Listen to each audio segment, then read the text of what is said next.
I walk into the courtroom, and the first thing I notice isn't the smell of justice, it's the smell of a massive, steaming pile of nonsense. I can see it in the way the defendant is standing. She's leaning against the podium like she's waiting for a bus, scrolling through her phone until Bird tells her to put it away. She looks at him like he's just asked her to solve a quadratic equation. On the other side, we have Mr. Arthur Pringle. Arthur is 82 years old, wearing a suit that's older than I am, and he's holding a manila envelope like it's the secret to eternal life. I take my seat, adjust my lace collar, and look at the file. Mr. Pringle, I say, and I don't whisper. You are suing Miss Tiffany Monroe for $5,000. You say you loaned her this money to buy a 2015 Honda Civic so she could get to her job at the hospital. Is that correct? Arthur nods, his hands shaking just a bit. Yes, Your Honor. She's my neighbor's granddaughter. I've known her since she was in pigtails. She told me her car broke down and she was going to lose her nursing assistant job if she didn't get a new ride. I had some savings, so I thought I'd help a hard-working girl out. I turned my gaze to Tiffany. She's wearing a neon pink tracksuit and enough fake eyelashes to start a bird's nest. Miss Monroe, you say this wasn't a loan for a car. You say, and I'm reading this directly from your defense, that this was an equity investment in your digital brand. Is that what you're telling me? Tiffany sighs, a long, dramatic sound that makes me want to reach over the bench and shake her. I mean, yeah. Arthur knew I was transitioning to the influencer space. The $5,000 was for equipment, lighting, and, like, brand strategy. The Honda was just a metaphor. I stare at her. I don't blink. I just stare. A metaphor? A 2015 Honda Civic is a metaphor? Is it a car or is it a figure of speech, Miss Monroe? Because last time I checked, you can't drive a metaphor to the grocery store. I mean, I use the money for the business, she says, waving a hand dismissively. What business? What do you sell? What do you make? Besides excuses? I manage vibes, Judge. I help people curate their aesthetic. You manage vibes, I repeat. I look at Bird. Bird is staring at the back of the room, probably wondering if he has enough vacation days left to retire today. I look back at Tiffany. You don't have a job at the hospital, do you? I found my true calling, she says. That's a no. Mr. Pringle, did she tell you she was a nursing assistant? She did, Your Honor, Arthur says. She even wore the scrubs when she came over to sign the paper. Bird, get me the paper. I hold out my hand. Bird brings me a single sheet of notebook paper. It's written in shaky but clear handwriting. It says, I, Tiffany Monroe, owe Arthur Pringle $5,000 for my car. I will pay him $200 a month starting June 1st. It is signed by her. I hold the paper up. Is this your signature, Miss Monroe? I signed that under duress, she says, her voice rising. He wouldn't let me leave his porch until I wrote it. It was like totally predatory. Predatory? I bark. I feel the heat rising in my neck. This is the part where the stupidity starts to hurt. An 82-year-old man gives you $5,000 out of his life savings, and he's the predator because he asked you to sign a receipt? Do you think I'm stupid, Tiffany? Do I look like I just fell off a turnip truck? I'm just saying, I didn't mean it as a car loan. It doesn't matter what you meant. It matters what you wrote. You wrote for my car. You didn't write for my vibes. You didn't write for my fake eyelashes. You wrote car. Did you buy a car? I bought a scooter, she mutters, and a camera. How much was the scooter? $800.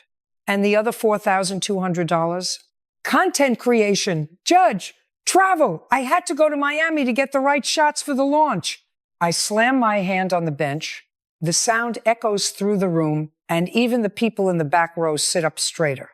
You went to Miami on this man's pension money? You sat on a beach while he was worrying about his heating bill? You are a cold-blooded, entitled little girl.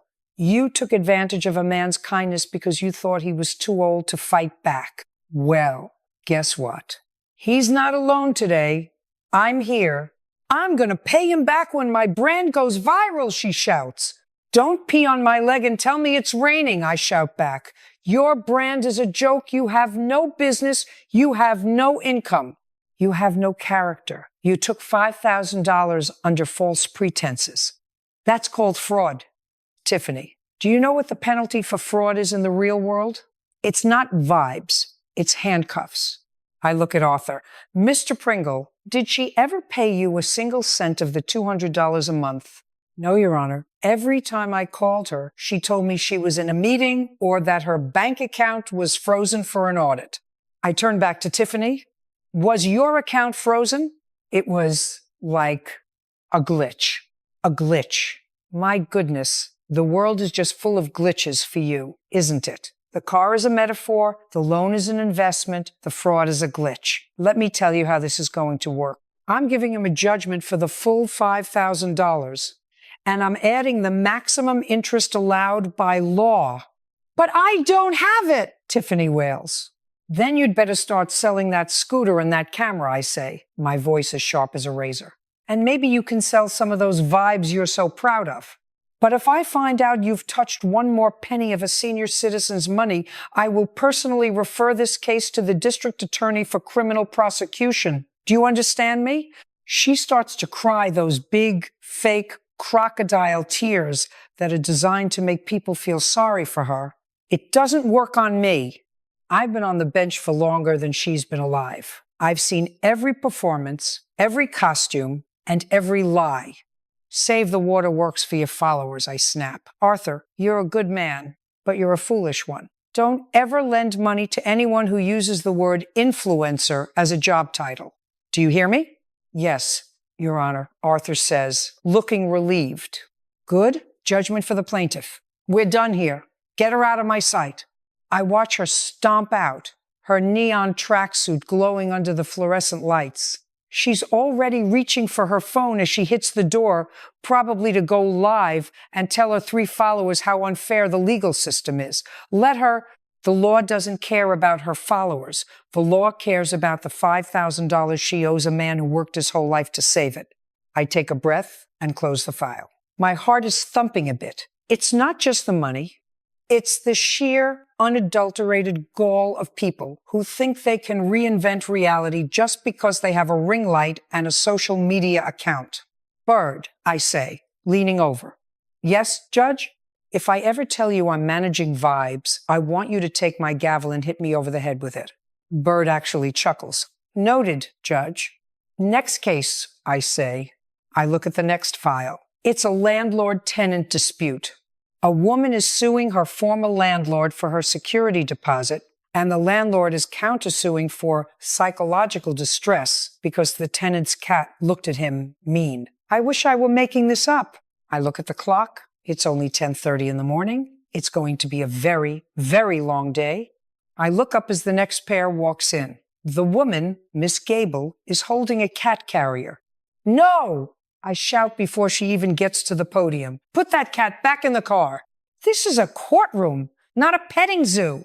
But he's a witness. Your Honor, she squeals. I rub my temples. Bird, tell her. Tell her before I lose my mind. Ma'am, Bird says, his voice like a tired father. The cat cannot testify. Take it outside. I lean back and close my eyes for a second. Somewhere out there are people doing real work. Doctors, teachers, engineers, and here I am dealing with metaphors, vibes, and witness cats.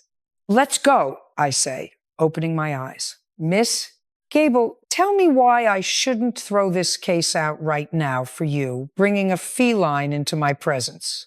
Because he's sensitive. Judge, so am I bark, and I'm getting more sensitive by the minute.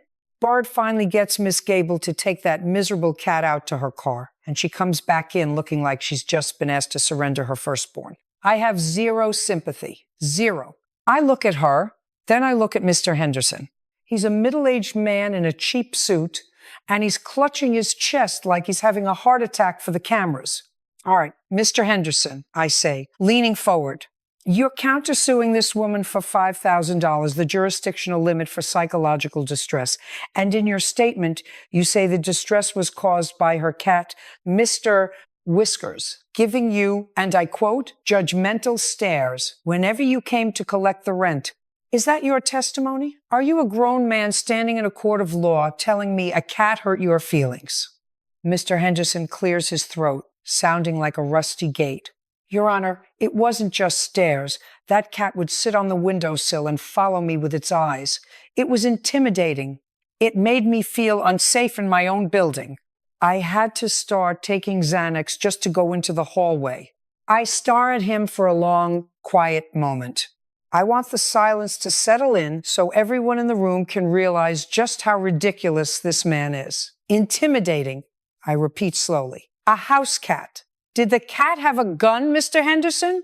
Did the cat whisper threats to you in the middle of the night? Did the cat hack your Wi-Fi? No, but nothing. Sit down. If a cat's eyes cause you $5,000 in trauma, you don't need a courtroom. You need a psychiatrist and a heavy-duty set of curtains. The counterclaim is dismissed with prejudice. It's nonsense. Absolute, unadulterated baloney. I turn to Miss Gable, who is smirking. Don't get too happy, Miss Gable. You're suing him for a $1,200 security deposit. He says he kept it because you left the apartment smelling like a litter box and there were scratches on the mahogany molding. Did you have the apartment professionally cleaned when you left? I wiped it down, she says, her smile vanishing. I didn't ask if you wiped it down. I asked if you had it professionally cleaned. Do you have a receipt? Well, my sister helped me. Your sister is not a professional cleaning service unless she has a business license and a vacuum that actually works. Mr. Henderson, show me the photos of the damages. Bird brings me the photos. I flip through them. I see scratches. All right. They're deep and they're right at cat height. I also see a carpet that looks like it was used as a staging ground for a mud wrestling match. Miss Gable, look at these photos. Is that your living room? It was like that when I moved in. She stammers. Oh, please, don't lie to me. I've been doing this for 40 years. I can tell the difference between old wear and tear. And my cat used this room as a scratching post. Mr. Henderson, did you send her an itemized list of these damages within 21 days of her moving out, as required by the law of this state? Mr. Henderson fumbles with his papers. I told her over the phone. I didn't ask what you said on the phone. The law says you must provide a written, itemized list of deductions from the security deposit within 21 days. Did you do that, yes or no? No, because I was too stressed from the cat. Stop, I shout, slamming my hand on the bench. If I hear about that cat one more time, I'm going to have Bird escort you to the curb. The law is the law, Mr. Henderson. You're a landlord. You have responsibilities. If you don't send the list, you lose the right to keep the deposit.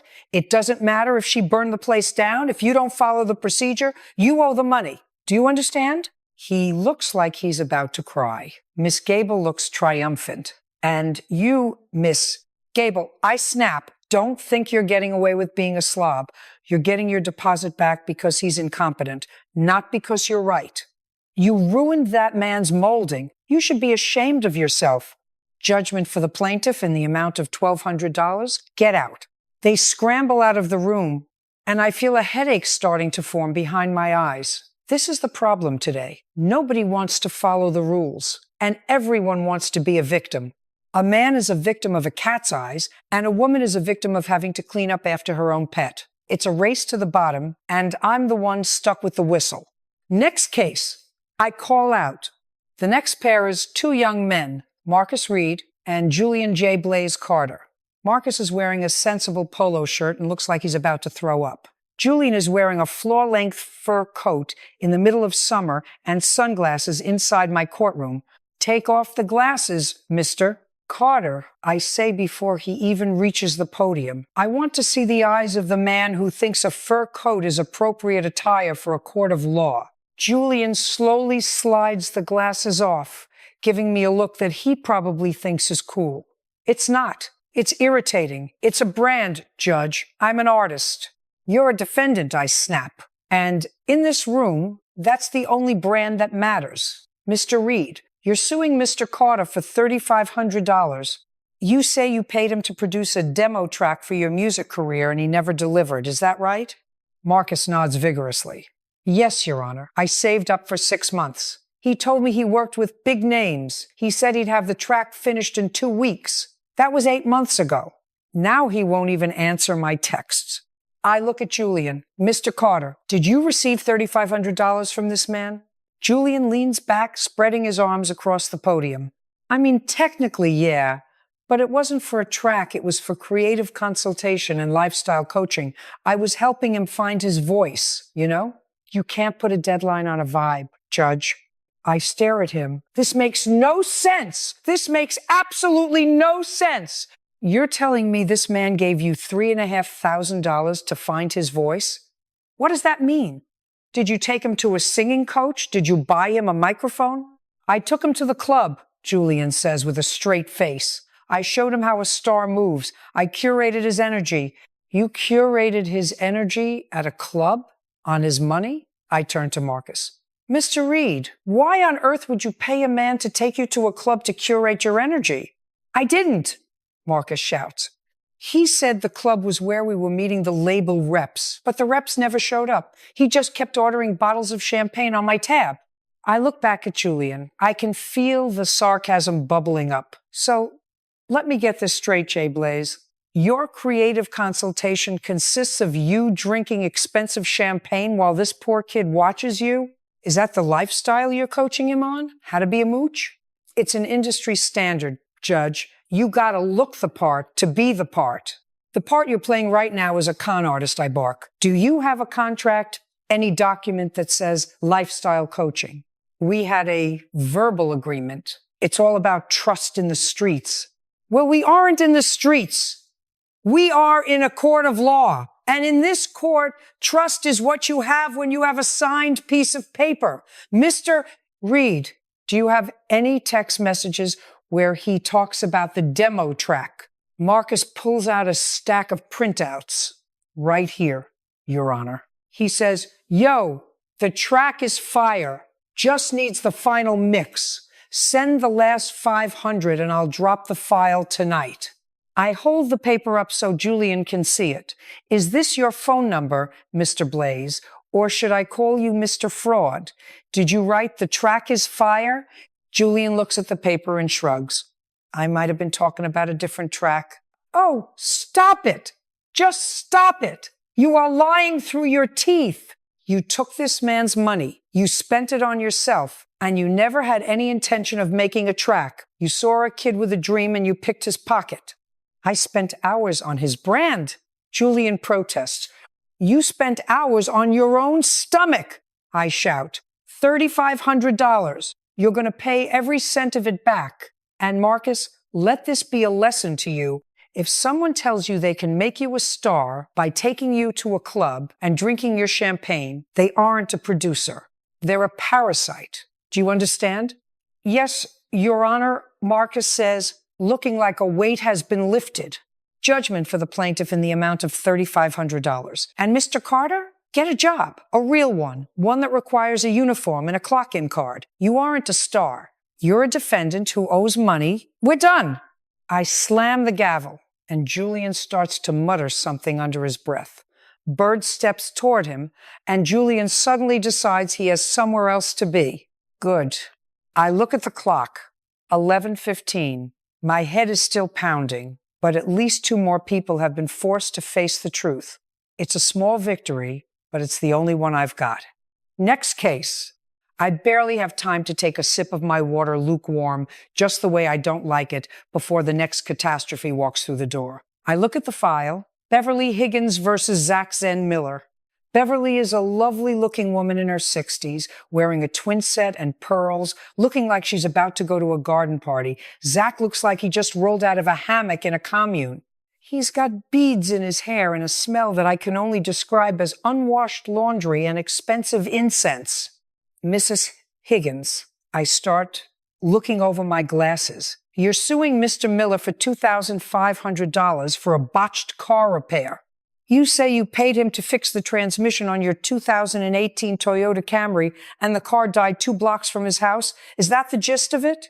Yes, Your Honor. Beverly says, her voice trembling with indignation. He told me he was a specialist in holistic mechanical engineering. I thought it was some new high-tech green energy thing. My car was shuddering, and he said he could fix it for half the price of the dealership. I turned to Zach. Mr. Miller, are you a licensed mechanic? Zach smiles, a slow, dreamy expression that makes me want to scream. I don't believe in licenses, Judge. They're just pieces of paper the system uses to stifle creativity. I'm a vibrational mechanic. I treat the vehicle as a living entity. I stop. I actually stop breathing for a second. A living entity? It's a Toyota, Mr. Miller. It's made of steel, plastic, and computer chips. It doesn't have a soul. It doesn't have a zodiac sign, and it certainly doesn't have feelings. Did you or did you not take $2,500 from this woman to fix her transmission? I performed a deep tissue alignment on the gears, Zach says calmly. I used organic lavender-infused lubricants and placed charged quartz crystals in the oil pan to balance the torque. The courtroom goes silent. I look at Bird. Bird looks at the ceiling. I look back at Zach. Crystals? You put rocks in a transmission? Are you high, Mr. Miller? Because that is the only explanation for why a grown man would put gravel in a delicate piece of machinery and call it a repair. They weren't rocks, Judge. They were high-frequency amethysts. I don't care if they were diamonds from the crown of the Queen of England. I roar. You put solid objects into an oil pan. Do you know what happens when solid objects hit moving gears? It's called total mechanical failure, which is exactly what happened to Mrs. Higgins' car, isn't it? Beverly holds up a paper. The dealership said the transmission was shredded, Your Honor. They found purple stones inside the housing. It cost me $6,000 to replace the whole thing, but I'm only suing for what I paid him because I didn't know I could ask for more. Well, you can't ask for more today because you didn't file for it, I snap, but you're certainly getting your $2,500 back. Mr. Miller, look at me. Look at my eyes. Do you see any vibrational alignment here? Because all I see is a man who committed a crime. You aren't a mechanic. You're a vandal with a crystal obsession. She signed a waiver, Zach shouts, suddenly losing his zen demeanor. She agreed to the holistic approach. Bird, get the waiver. I grab the paper from Bird's hand. It's a messy, handwritten scrawl on the back of a flyer for a yoga retreat. It says, I, Beverly, agree to Zach's spiritual mechanical process and understand that the car's aura is being cleansed. I hold the paper up and tear it in half. Then I tear it again. This isn't a waiver. This is a confession. You can't contract away gross negligence, Mr. Miller. You can't tell someone you're fixing their car while you're actually destroying it. This makes no sense. This is the most ridiculous thing I've heard in 20 minutes. And that's saying something today. It worked on my van, Zach yells. I don't care about your van. Your van probably runs on hope and patchouli oil. This woman has a real car that she needs for a real life. You took her money under false pretenses and you turned her transmission into a rock tumbler. Judgment for the plaintiff in the amount of $2,500. And if I find out you're touching anyone else's car, I'm calling the police myself. Get out. Zach tries to say something about negative energy, but Bird is already moving him toward the exit. Beverly looks like she's about to faint from relief. I give her a stern look. Mrs. Higgins, next time your car breaks down, go to a man named Gus who smells like diesel and has grease under his fingernails. Don't go to a man who talks to his crystals. Do you understand? Yes, Your Honor. Lesson learned. Good. We're done. I slam the gavel, and I feel a vein in my forehead beginning to throb. I need a break. I need 5 minutes where I don't have to explain basic physics to people who think they're magical. But I don't have 5 minutes. I have case 509. I look at the next file. Oh boy. This one is a beauty. A man is suing his ex-fiancée for the cost of an engagement ring. The ex-fiancée is countersuing for the cost of a de-stressing vacation she took after they broke up because apparently she earned it. I look at them as they walk in. The man, Derek, looks like he's been crying for 3 weeks. The woman, Samantha, looks like she's ready to audition for a reality show. She's wearing a dress that's about 2 sizes too small, and she's already checked her reflection in the glass of the podium. Mr. Miller, I say, my voice flat, you're suing for the return of a $6,000 engagement ring. You say the wedding was called off 2 months ago, and she refused to give the ring back. Is that correct? She didn't just refuse, Judge, Derek says, his voice cracking. She told me she sold it to pay for a wellness retreat in Bali. She said I owed her for the emotional labor of dating me. I stop. I look at Samantha. Emotional labor, is that what we're calling it now? You were in a relationship, miss. Vance, not a coal mine. Did you sell that ring? I did, Samantha says, tossing her hair. Derek was very draining. He had all these needs, like wanting to talk about his feelings and asking where I was at night. It was toxic. I needed to heal my chakras in Bali, and the ring was just sitting there. Since he gave it to me, it was mine. I leaned forward, my eyes narrowing until they're just slits. Let me educate you, Miss Vance. In the state of New York and in almost every civilized corner of this country, an engagement ring is a conditional gift. The condition is you get married. If the marriage doesn't happen, the condition isn't met. The ring goes back to the person who bought it. It doesn't matter if he was draining. It doesn't matter if he was toxic. It doesn't matter if you needed to go to Bali to find yourself. You sold property that didn't belong to you. But he broke up with me, she protests. I don't care if he broke up with you because he didn't like your shoes. The law doesn't look at who broke up with whom in engagement ring cases. It looks at whether a wedding happened. Did a wedding happen? No, but then the ring goes back. Or in this case, the money you got for it. How much did you sell it for? $4,000, she mutters. And you spent it all in Bali?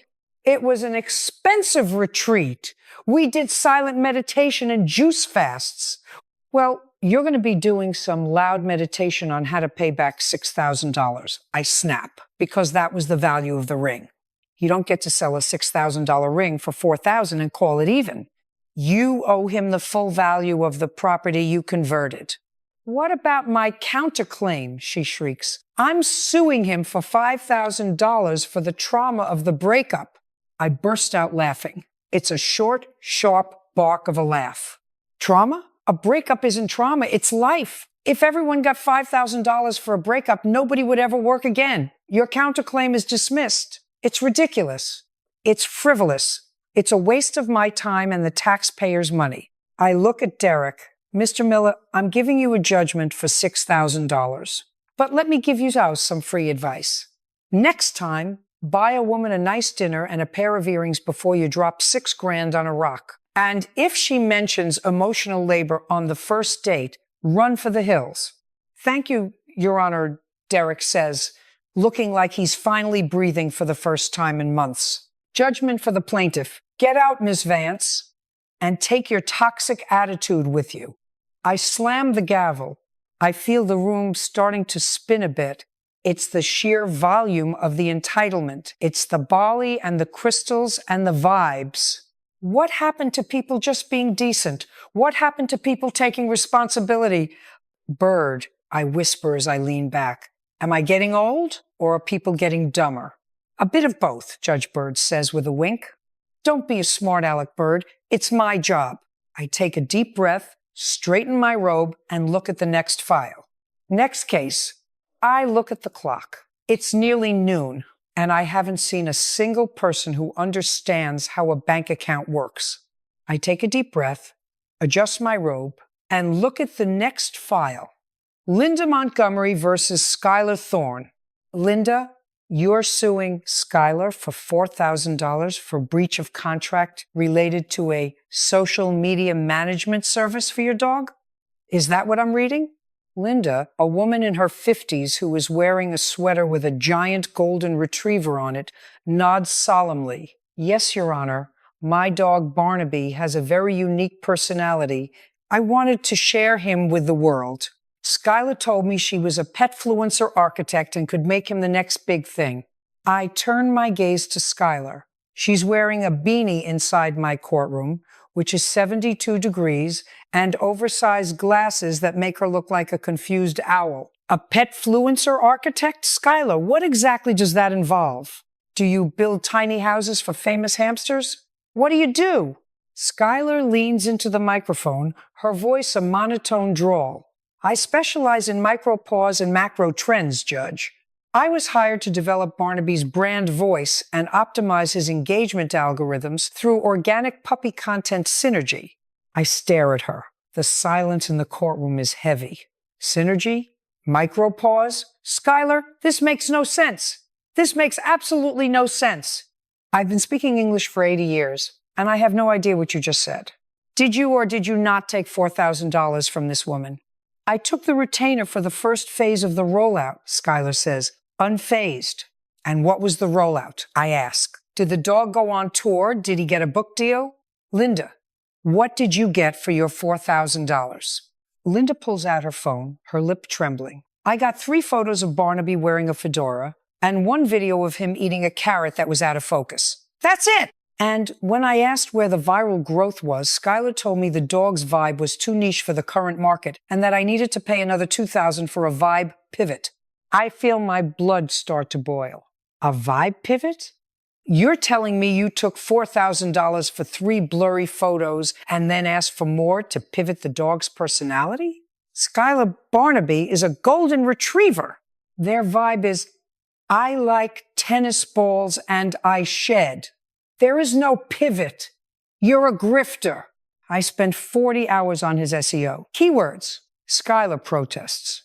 SEO keywords for a dog? What were they? Good boy? Bark? Treat? I slam my hand on the bench. You're a fraud, Skylar. You found a woman who loves her pet and you treated her like a gold mine. Bird, do we have a contract? Bird hands me a document that looks like it was designed by a 5-year-old with a glitter addiction. It's full of words like deliverables, influencer stacking, and algorithmic nurturing. I don't even finish the first page before I toss it aside. This isn't a contract. It's a word salad. It's designed to confuse people so they don't realize they're being robbed. Skylar, you haven't produced one single thing of value. You didn't manage a dog. You managed to steal $4,000.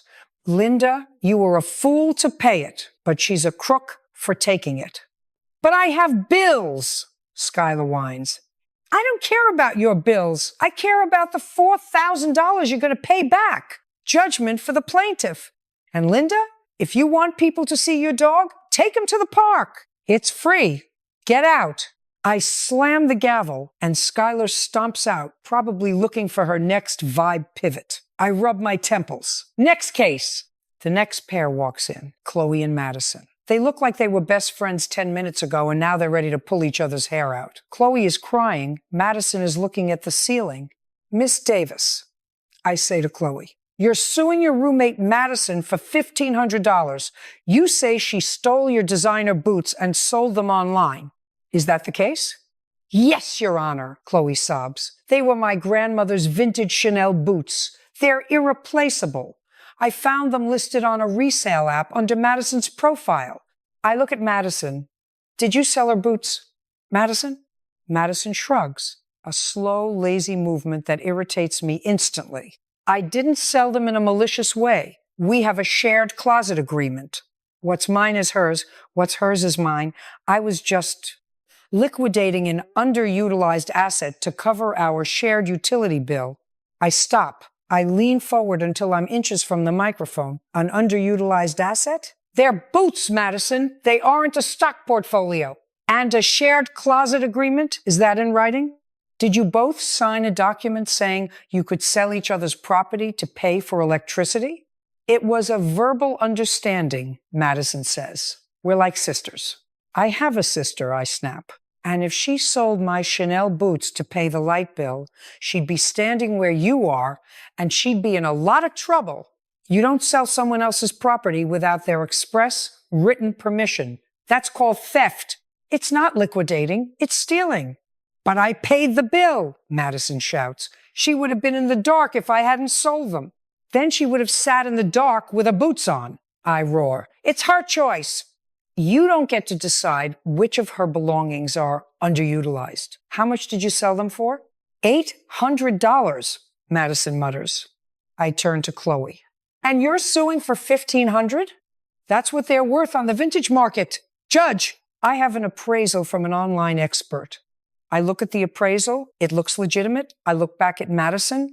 You sold $1,500 worth of history for $800 to pay a $300 electric bill? What happened to the other $500? Madison hesitates. I had to get my nails done for a job interview. It's part of the investment in my future. I feel the room start to go red. You stole her boots, sold them for half their value, paid a bill, and then used the rest for a manicure? You are the poster child for why I'm losing my patience with your generation. You have no sense of boundaries, no sense of property, and no sense of shame. She's being dramatic, Madison yells. No, she's being a plaintiff, and she's winning. I grab my pen and start writing. Judgment for the plaintiff in the amount of $1,500. Madison, you're lucky she's only suing you in civil court and not calling the police for grand larceny. If I were her, you'd be in an orange jumpsuit instead of that cheap blouse. Get out of my sight! I slam the gavel, and the two of them scream at each other all the way out the door until Bird has to physically push them into the hallway. I lean back and close my eyes. My head is thumping in time with the gavel. It's only 12:45. I haven't even had lunch yet. Bird, I whisper, is there anyone in the hallway who isn't a complete lunatic? Bird looks out the door and comes back. There's a guy with a broken lawnmower and a woman who says her neighbor's parrot is slandering her. I stare at him. Slandering her? The parrot? That's what the file says, Judge. I stand up. I'm taking 15 minutes. If I don't get a sandwich and a moment of silence, I'm going to start awarding judgments to the birds. Tell the parrot to wait. I walk off the bench, my robe billowing. I need to clear my head. Because the next time someone tells me they liquidated an asset or architected a micropaw, I might actually explode. I walk back onto the bench, the taste of a turkey sandwich still lingering, but my tolerance for the absurd is at an all-time low. I adjust my lace collar, settle into the high-back chair, and look at Bird. All right, Bird. Bring in the woman who's being slandered by a bird. And let's make it fast. I have a hair appointment at 4. Mrs. Higgins and Mr. Miller walk in. Mrs. Higgins is clutching a handkerchief like she's at a funeral. Mr. Miller looks like he'd rather be anywhere else on the planet. Mrs. Higgins, I start leaning over the bench. You are suing your neighbor, Mr. Miller, for $1,500 for defamation of character and intentional infliction of emotional distress. And you claim the perpetrator is a parrot? A feathered creature that eats seeds and lives in a cage? Is that what we're doing today? He's a foul-mouthed beast. Your Honor, she cries, dabbing at her eyes. Every time I walk past Mr. Miller's porch to get my mail, that bird, Captain Hook is his name, starts screaming. He calls me Old Lady Higgins, and then, well, I can't even say the other words in a court of law. I look at Mr. Miller. Does your bird talk, Mr. Miller? He mimics what he hears, Judge. Mr. Miller says with a shrug, he's a parrot. That's what they do. I don't tell him what to say. Mrs. Higgins, I say, my voice as flat as a pancake. Do you have a witness who heard the bird? A human witness? My mailman heard it. He laughed. He actually laughed while the bird was questioning my virtue. I slam my hand on the bench. Stop! This makes no sense. This makes absolutely no sense. You cannot sue a bird for slander. A bird does not have the capacity for malice. A bird does not have a bank account. And a bird certainly doesn't know what virtue is. If the bird is calling you names, it's because it's hearing those names from someone. But unless you can prove Mr. Miller is standing there with a megaphone coaching the parrot to insult you, you have no case. But it's humiliating, she wails. Then wear earplugs, I bark, or walk on the other side of the street. This is not a legal issue. This is a neighbor dispute that belongs in a sandbox, not a courtroom. Case dismissed. Get out and take your emotional distress with you. And Mr. Miller, put a cover over the cage if the bird won't shut up. We're done. Bird ushers them out as I shake my head. Bird, if the next one involves an animal, I'm leaving. It's a lawnmower, Judge Bird says, handing me the last file. Jerry versus Tom. Jerry and Tom walk in. They're both wearing flannels and baseball caps. They look like they should be sharing a beer, not a lawsuit. Jerry, I say, you're suing Tom for $800 for a broken lawnmower. Tell me what happened. I let him borrow my John Deere, Your Honor, Jerry says. He's my best friend, or was. He brought it back with the deck crushed and the engine seizing. He said it just happened. I look at Tom. Did you break his lawnmower, Tom? I hit a rock, Judge, but it was a hidden rock, and the mower was already old. I shouldn't have to buy him a brand new one for an accident. Did you hit the rock? I ask. Well, yeah. Then you broke it, I shout. It's a very simple rule of life, Tom. If you borrow something and it breaks in your hands, you fix it. You don't return it in pieces and say, oops, it was old anyway. If I borrow your car and wrap it around a telephone pole, I don't get to tell you, well, it had 50,000 miles on it, so it's your problem. You return the item in the same condition you received it, or you pay to make it right. But $800 is the price of a new one. Tom protests. Then give him $800 and keep the broken one. I snap. Jerry, how much did you pay for that mower? $1,200 3 years ago. $800 is a fair price for a used John Deere in good condition. Tom, you're paying the $800. And Jerry, don't lend your tools to people who don't know how to look for rocks. It's a waste of a good machine. I grab my pen, sign the final judgment, and slam the gavel one last time. The sound echoes through the now empty courtroom. I feel the tension in my shoulders finally begin to dissipate. I look up at Bird. Is that it? Is the world finally out of stupid people for the day? For today, Judge Bird says, closing his ledger. But there's a line forming for tomorrow morning already. I stand up, the black robe feeling a little lighter now that the work is done. I walk off the bench, my heels clicking on the linoleum.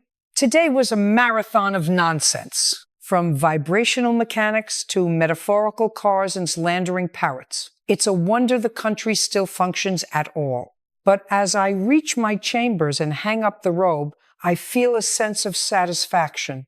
The truth is a messy thing, and people spend their whole lives trying to hide it under layers of vibes and excuses. My job is to peel those layers back, one by one, until the cold, hard reality is exposed. It's not always pretty, and it's rarely polite, but it's the only way to keep the peace. I grab my coat, check my reflection, still sharp, still focused, and head for the door. I've got a long drive ahead of me, and I plan on doing it in total silence. No music, no radio, and definitely no talking birds. I'm Judge Judy. I've done my part. The rest is up to them. See you tomorrow, Bird, I call out. Bright and early, Judge, he replies. I walk out into the cool afternoon air, leaving the chaos behind. For now,